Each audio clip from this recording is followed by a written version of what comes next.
Okay, so I'm going to take a little break from Talmud Devorah. I want to talk a little bit about Tu B'Shvat. I know that because the center is thoroughly Litvish, you don't have a Tu B'Shvat Seder. I realize that's not a thing for Litvish people. Mechina is still a little more Hasidish, so they do it. But what I want to talk about today, though, is I actually want to talk about some halachic aspects of Tu B'Shvat, and then hopefully I'll move to Tu B'Shvat Seder, at least so you'll know what it is. Now, the truth of the matter is that even though one might say, what gives me the right to change topics, but the truth of the matter is the whole inyan of a Tu B'Shvat Seder is taka from the Mekubalim. In fact, Ramak may have been one of the first people who did it, so it is me'inyan li'inyan, the oso inyan. It is still connected. But the idea that there's something special about the 15th of Shvat is already mentioned in the Mishnah, although in a very more or less obscure context. The first Mishnah of Maseches Rosh Hashanah says, Arba Rosh Hashanim Heim. There are 4 days of the year that are called Rosh Hashanahs.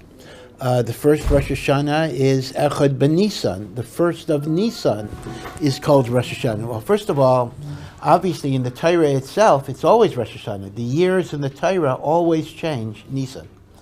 We're a very strange calendar. We're the only calendar in the world, the only religion in the world that celebrates the new year on the 7th month. Tishrei is month number 7. Nisan is month number 1.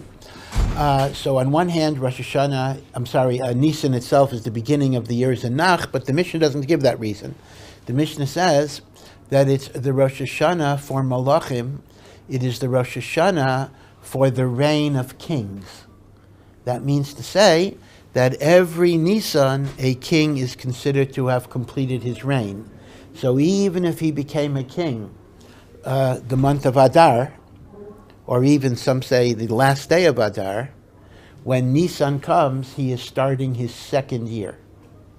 And from henceforth, every Nisan, there will be a new year to the reign of the king, right? So that's the Rosh Hashanah for Malachim.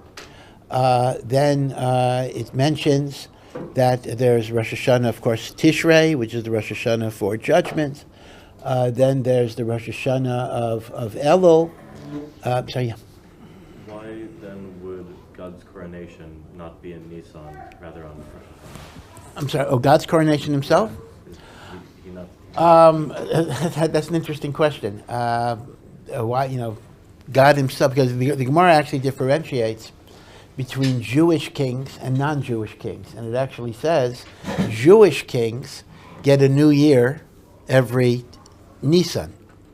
Non-Jewish kings get a new year Tishrei. And in fact, the Gemara goes through very intricate biblical calculations as to when various kings acquired a new year. And the Gemara develops a chiluk between Malchei Yisrael, which are Minisan, and Malchei Umos Ha'olam, which the Tanakh counts them Tishrei. So that just strengthens your question. Why would God, so to speak, be coronated? Rosh Hashanah is the day of coronation of God on the 1st of Tishrei. We assume that God would be closer. Of course, God is neither Jewish nor non-Jewish, really, but God would seemingly be closer to Am Yisrael than he would be to the Umos Ha'olam. So why do we follow the coronation with Tishrei? I mean, the answer has to be that obviously, since Rosh Chodesh Tishrei is the creation of Adam Harishain, and Hashem is not a melech until there are people who are capable of choosing him to be a melech. So consequently, his coronation is on the day that he was proclaimed as a melech. But why did Hashem make it that way? That's an interesting question. Of course, what's even more difficult is that there is indeed an opinion in the Gemara that God created the world in Nisan, not in Tishrei, and in fact God was coronated in Nisan. So why would we coronate him in Tishrei? That's a question independent of what I said. Okay, but one of the Rosh Hashanahs that it's mentioned is Shvat. Shvat is the Rosh Hashanah for Ilonais, and there's a machlokes Beis Shammai and Beis Hillel. Which day of Shvat is the Rosh Hashanah for Ilonais? According to Beis Shammai, it is Echad B'Shvat, which makes it consistent with the way Rosh Hashanahs normally work. According to Beis Hillel, It is the 15th of Shvat, is Rosh Hashanah Le'ilanes. This is very unusual that a Rosh Hashanah would be in the middle of the month. We, of course, in a machlokas, Beis Shammai and Beis Hillel, we always paskin, most of the time at least, 99% of the time, we paskin like Beis Hillel. So the Mishnah calls 15th of Shvat the Rosh Hashanah for trees. But what is the significance of Rosh Hashanah for trees? So if you learn the sugya, you see that it is not at all the romantic environmentalism that we bring to Tu B'Shvat in modern times, but it deals with some very technical halachic ideas. And I want to just give this out because this is an area that a lot of people don't know a lot about, and it will add to your general Yediyas HaTorah. We know that in Eretz Yisrael, we know there are halachas of certain things you have to separate from your produce. Right? We give truma to the Kohen, we give Meiser Rishon to the Levi.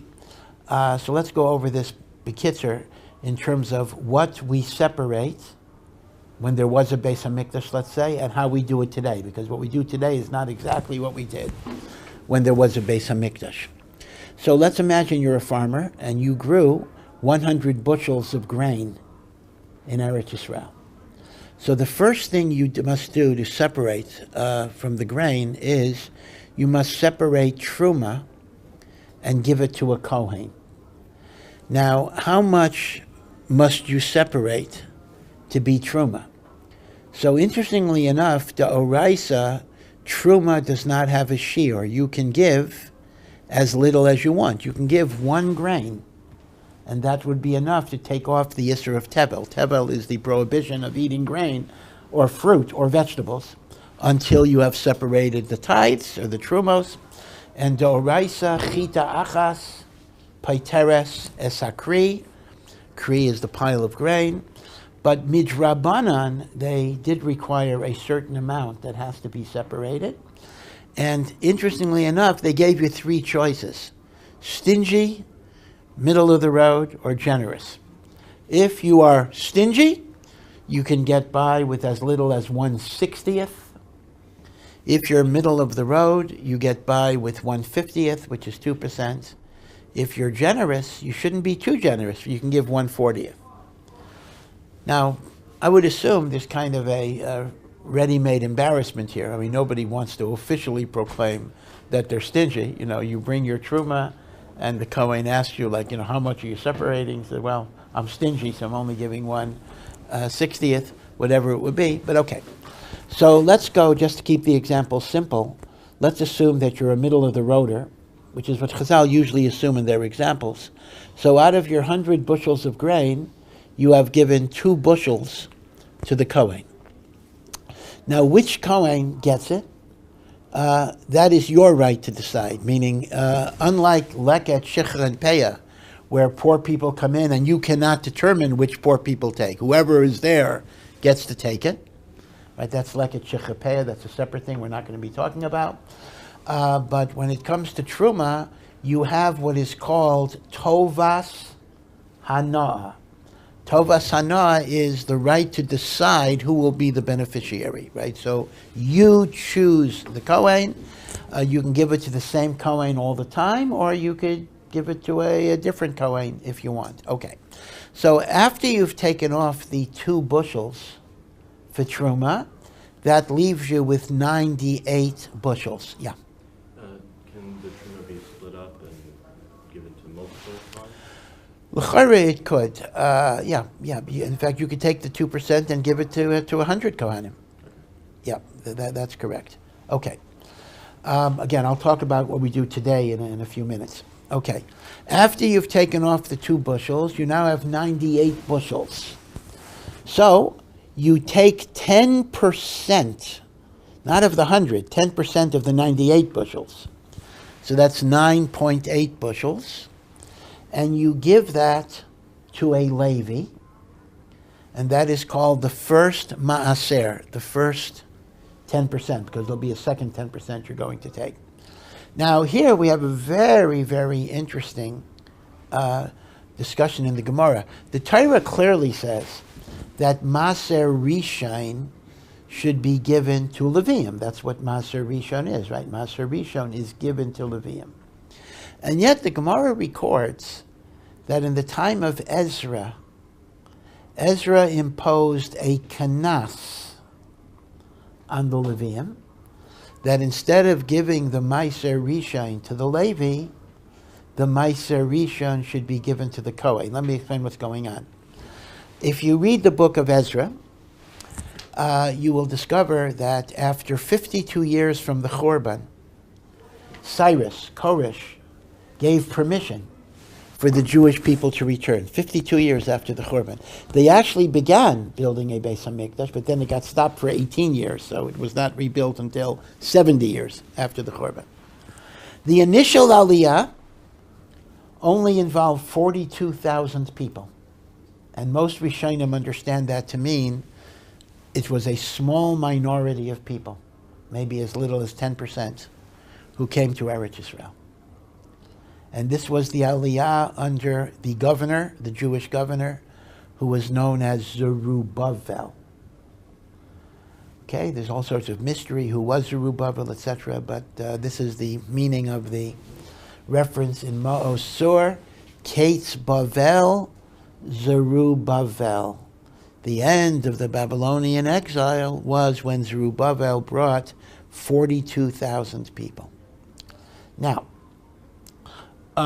more than 20 years later, there was a second wave of Aliyah, much, much smaller, only around 4,000. And this was the Aliyah of the great Ezra, who became the spiritual leader. And this is 1 year after the Beis HaMikdash was built. So Ezra was not in Zerubbabel's Aliyah.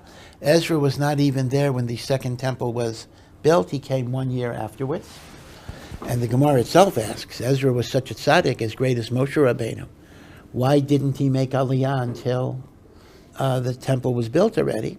And the Gemara explains that Ezra had a very old Rebbe, Baruch ben Neriah, who had been Yirmiyahu Hanavi's disciple. And Baruch ben Neriah was too old and sick to come to Eretz Yisrael, and Ezra did not want to leave his Rebbe. So Ezra did not make Aliyah until Baruch ben Neriah died.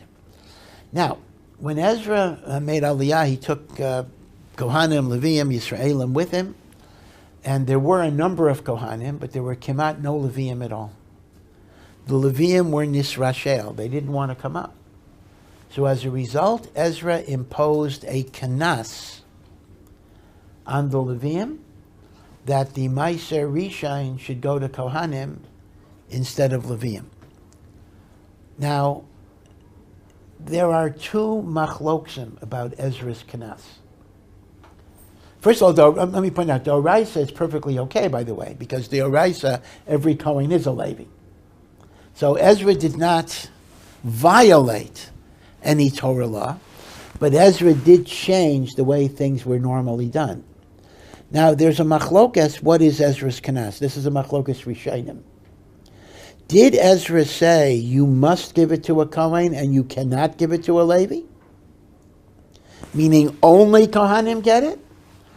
Or did Ezra simply say you can also give it to Kohanim?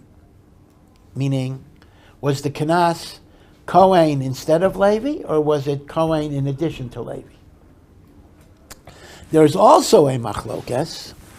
Was Ezra's kanas a temporary kanas, just for his generation, or would it even apply today? Right, so you have two different machloksim about. So a simple statement that Maser Rishon should be given to a Levi, the meaning of that statement would depend on what Ezra's kanas was and whether Ezra's kanas was temporary or permanent. But okay. But let's assume that you can give it to a Levi or give it to a Kohen, but whatever it is, that's 9.8, right? So 2 bushels you gave to the Kohen, that is Truma. It's called Truma Gedola. 9.8 bushels is the Maser Rishon that you give to a Levi. The Levi, in turn, is supposed to take 10% of that and give it to a Kohen. That's called Trumas Maser. And it's interesting that even if you gave your Maser Rishon to a Kohen, based on the Takana of Ezra, the Kohen would still have to separate 10% of that to be Trumas Maser, although he could then give it to himself. See, it's very important to know, it still has to be separated. There's an Isser Tevel, even though the Kohen could give it to himself. In fact, if a Kohen is a farmer, if a Kohen has grain, the Kohen must separate Truma Gedola. And then he could give it to himself, but he has to separate it. There's an Isser Tevel. You can't make the argument, oh, if I'm going to take it anyway, why do I have to bother to separate it? You have to separate it to take off the Isser Tevel. Okay. So now I'm not going to keep a running total of how much you have left with all these subtractions. Once you're doing fractions, that's advanced mathematics already. But on the balance that's left, so it's a different balance. You now take 10% of what is left after the Truma and after the Maser Rishon, and there is a second Maser, which will be less than the Maser Rishon, obviously, and that's called Maser Sheni. Now, Maser Sheni is not given to anybody, but it's brought by the family to Yerushalayim, and it is eaten in a state of purity.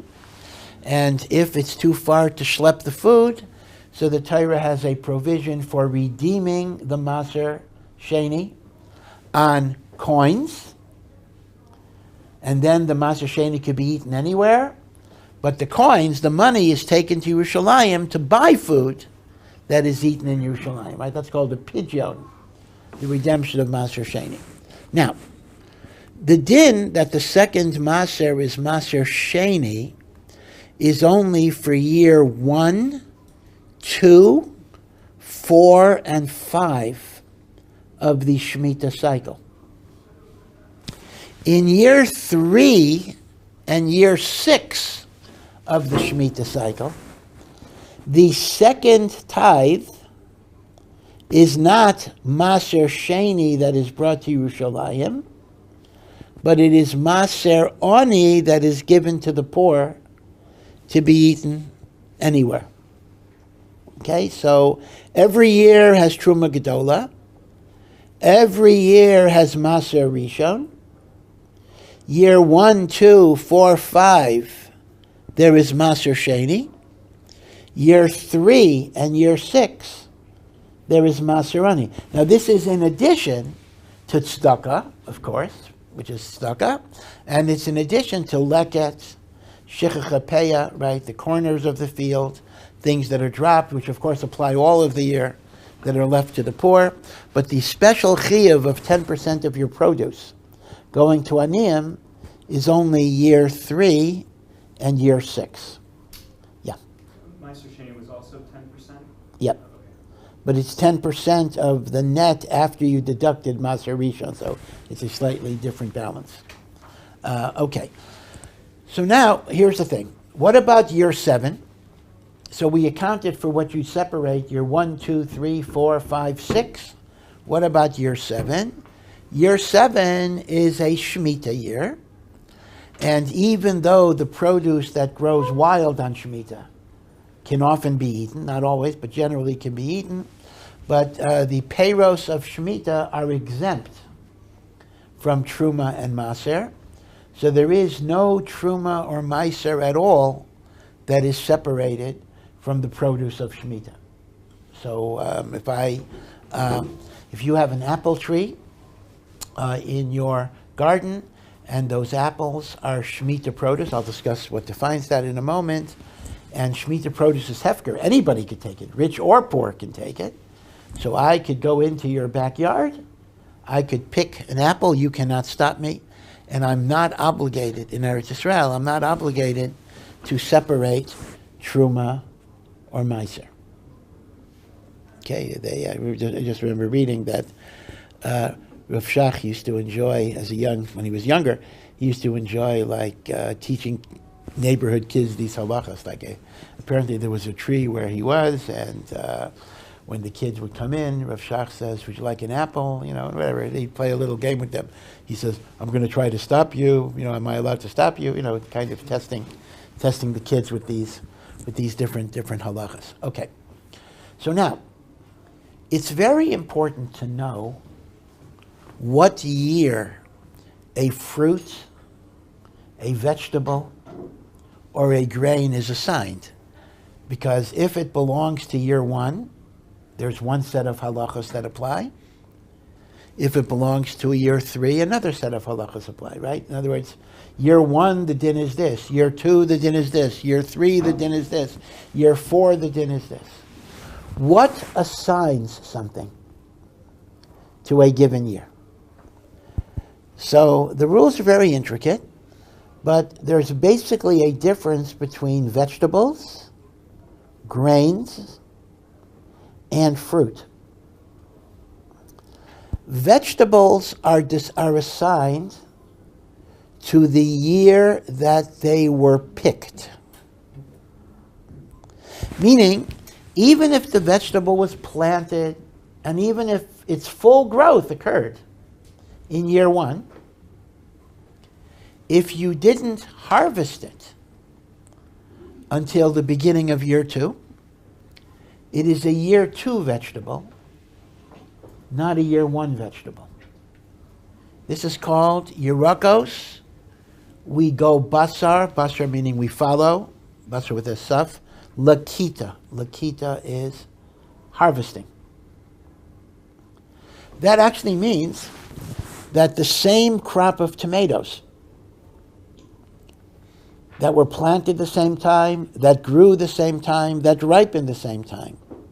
But if some were harvested in year one and some were harvested in year two, they will belong to different years. Now you may ask me a question, well wait a second here. Year one and year two have the same halachas.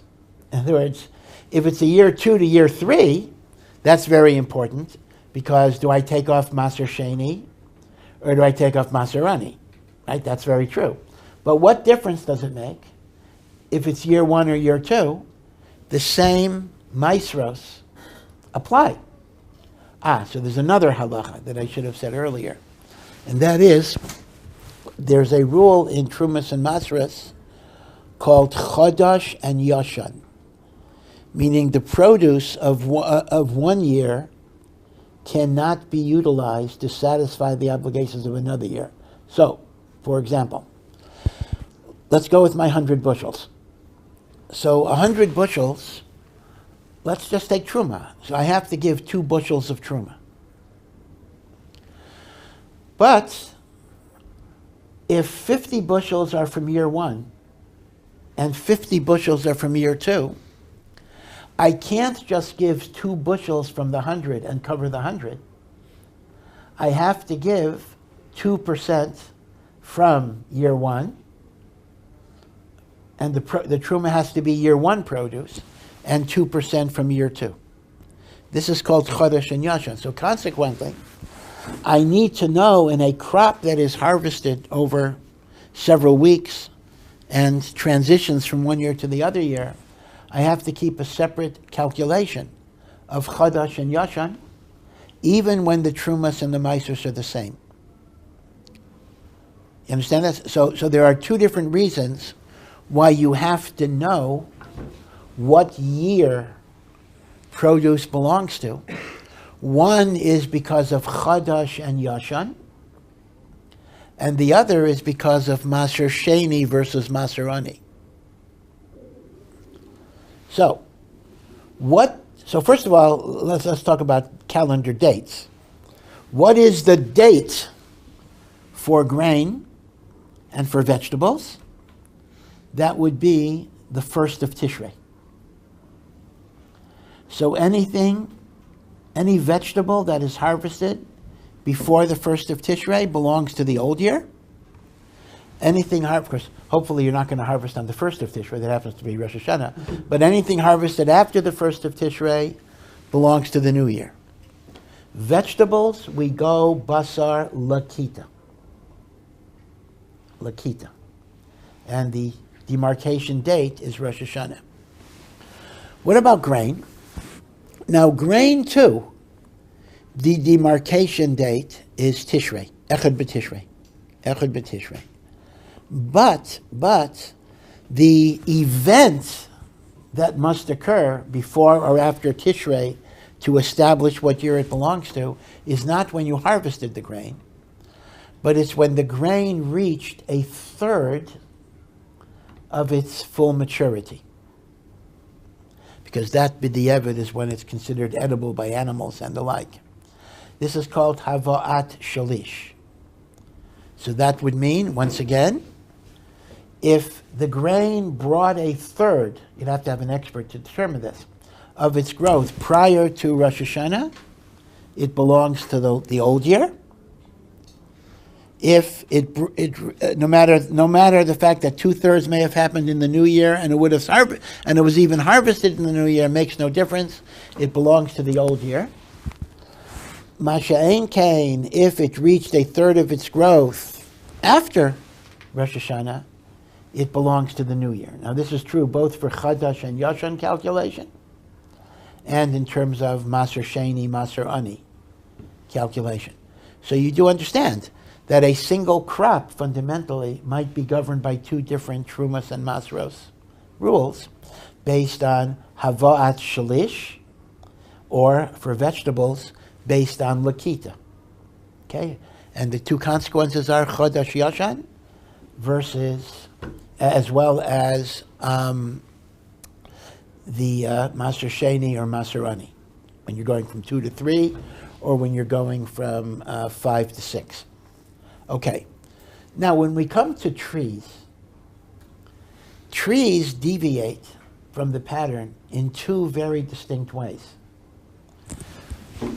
First of all, the date for determining what year a tree belongs to is the 15th of Shvat, meaning the rule that 15th of Shvat, according to Beis Hillel, is Rosh Hashanah Le'ilanos, means exactly this. The same Truma and Meiser demarcation function that Echad B'Tishrei serves for vegetables and grain, Chamisha Asar B'Shvat serves for trees. Okay? But there's something else. The event, the botanical stage, which has to be before the 15th of Shvat, is not when is the apple harvested, or when did it reach a third of its growth, whatever that would mean, but it is something that is called Chanata. When did Chanata take place? Now, what is the word Chanata? Chanata means the producing of a bud. So if any of you are horticulturalists, or if any of you are into gardening, basically most fruit trees produce flowers, and at some point the flower falls off and there's a little bud, and from that bud will grow the fruit.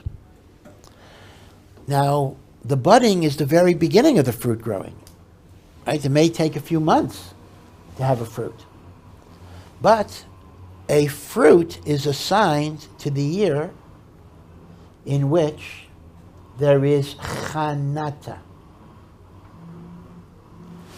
So that means any tree or any fruit, actually you're looking at it fruit by fruit, you're not looking at growth of the tree. Any Chanata, it's not even the tree, any Chanata that occurred before the 15th of Shvat is assigned to the old year. Okay, again, even though this year is 5784, any Chanata that occurred in 5784 before Tu B'Shvat will be governed by the Trumas and Maisris rules of 5783. Very unusual. Even though it is now 5784. But the year of the tree does not change until Tu B'Shvat. As a result, the Trumas and the Maisras will be governed by the 5783 rules and not the 5784 rules. That's Rosh Hashanah Le'ilanos. Now, one exception to this, and then I'll go over the calendar to show you exactly how it works, is the start and the finish of the Shemitah year. Shemitah is uniform for everything. Shemitah starts on the 1st of Tishrei, and Shemitah ends on the 29th of Elul. And this is true for trees, and it's true for grain, and it's true for vegetables. The 15th of Shvat is not a relevant date for Shemitah purposes. So now, based on this, let's go over the calendar for trees in terms of Trumas and Masras over the 6 years. Any tree, I'm going to start with Shemitah, because Shemitah is a little confusing, because you'll see that based on the fact that Shemitah does not follow the 15th of Shvat, the years of trees are sometimes longer than 12 months and sometimes shorter than 12 months, because you got the Shemitah in the middle. Any tree whose fruit budded in the Shemitah year is Lagamri Pater from Trumas and Masras. And it makes no difference if it budded before Tu B'Shvat or it budded after Tu B'Shvat. If it budded during the Shemitah year, no matter when it grew and was harvested, it is exempt from Trumas and Masras. Okay, so pre-Tu B'Shvat, post-Tu B'Shvat makes no difference, because Shemitah is Shemitah. Now, what does that mean, though, for year one? Right, year one, which is normally what? It's a Meiser Rishon and a Maser Sheni year. So here, too, you don't say, in other words, normally we would have said, see, we can't apply, in year one, we can't apply our normal rule. Our normal rule is, if it budded before Tu B'Shvat, it belongs to the old year. So that might have led you to think, oh, if a tree buds between Tishrei and Tu B'Shvat after Shemitah, it belongs to Shemitah? No, no, no. At this point, since Shemitah ends the 29th of Elul, so therefore a tree that buds after Shemitah is a year one fruit, and you take off Maser Rishon. Now, that actually means that year one is 18 months, because what happens is this. Year one for a fruit after Shemitah is from Rosh Hashanah. Let's assume, I'll make up, I don't have all the Shemitah years in my head. Let's assume, which of course was not the case, that 5783 was a Shemitah year. I know it wasn't, okay? So we're now 5784. This is the year after Shemitah. Again, I know it's not, but let's just use this as an example. Any budding that occurs from Rosh Hashanah 5784 to Tu B'Shvat of 5785 next year belongs to 5784. Okay? Which means the year one after Shemitah is going to be a long year. It'll be a year and a half, almost a year and a half. You see? So therefore, if it buds Tishrei of 5784, and even if it buds in 5785 before Tu B'Shvat, it's a year one fruit. And only if it buds after Tu B'Shvat of 5785 is it a year two fruit for Kaddish and Yashin and the like. Now, year two will run from Tu B'Shvat of 5785 to Tu B'Shvat of 5786. That'll be year two. Year three, which is Maserani, will be from Tu B'Shvat of 5786 to Tu B'Shvat of 5787. In other words, the definition of year will be different. But here, you run into a problem when you're trying to calculate year six.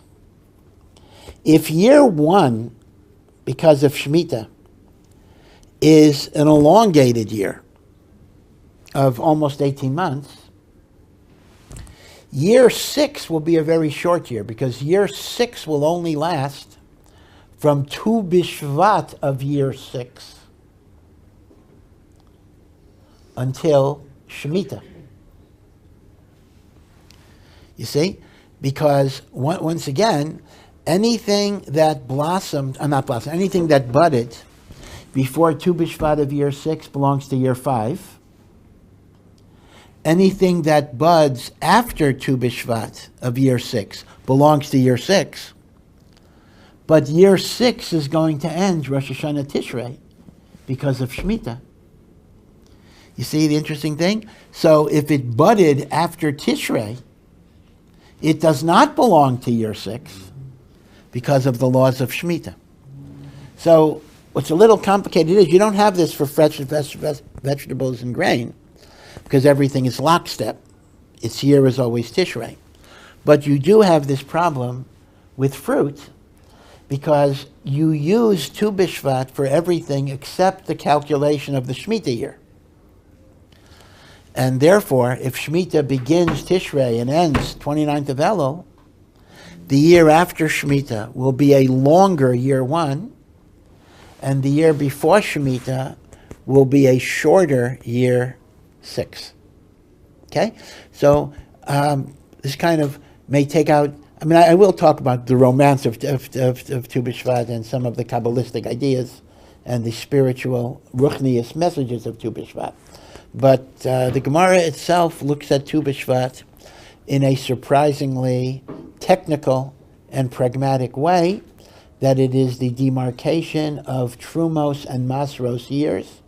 And that is very important for 2 reasons: Chadash and Yashan, and Maser Sheni and Maser Ani. So for vegetables and grain, our demarcation point is Echad B'Tishrei. For fruit, it is Chamisha Asar B'Shvat. Right, so that's one difference. And a second difference is that for grain, it's the event that has to occur before or after the demarcation point is Havas Shalish for grain. For vegetables, it is Lakita. And for Peiros or Ilan, it is Chanata, which is the appearance of a bud after the perach, after the flower falls off. And this is literally done on a fruit-by-fruit basis. This is not referring to the overall tree, rather each individual fruit. So you see, actually, this could be a quite intricate, complicated, the guy has to, pay attention to all sorts of things, mark it off, because that determines what year it belongs to. Now, one other question, which I'll say for tomorrow, just to fill it out, and that is, Bisman Hazeh, we do separate everything. We do separate Trumas and Masros, but by and large, we do not do Nesina. We don't give a Kohen Truma, we don't give a Levi or a Kohen Maser Rishon, we don't eat Maser Sheni today. I'll discuss more Biarichos why that's so, but it's more or less connected, not so much to the Beis HaMikdash per se, it is connected to the laws of Tuma, given the fact that all of us are Tameh, because we've been in contact with the dead and we don't have the Para Aduma to be Matarer us, then effectively there are restrictions on consuming all of these things in a state of Tuma. I'll talk more about Arichas why we don't do Nesina today, but it is a Davar Pashat that when Trumas and Masros are separated with Zman Hazeh, there is generally no Nesina, although Maser Ani, the truth of the matter is, should actually be given even today, because Maser Ani can be eaten in a state of Tuma. So there's no particular reason not to give that one. Okay, so this is one aspect of Tu B'Shvat. Now there's another halachic aspect of Tu B'Shvat, which is quite fascinating, and that is, it is connected to the computation of the years of Orla, which I'll get to tomorrow as well. Okay. Thank you for listening to this Awesome Ech production. To find out more and to partner in our mission, please visit ohr.edu.